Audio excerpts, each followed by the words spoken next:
एक दफा एक किसान था जिसके 4 बेटे थे और वो चारों आपस में बहुत लड़ते और झगड़ते थे। तब एक दफा किसान बीमार हो गया और उसने अपने बच्चों को यही कहा और नसीहत की कि तुम सब इकट्ठे रहा करो।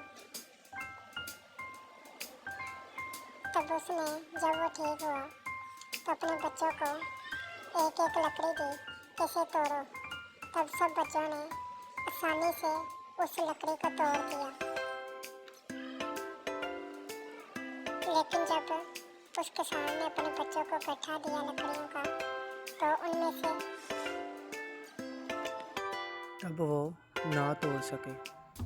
तब लड़कों ने अपने बाप की बात को माना और वो खुशी से रहने लगे और उनका बाप भी खुश था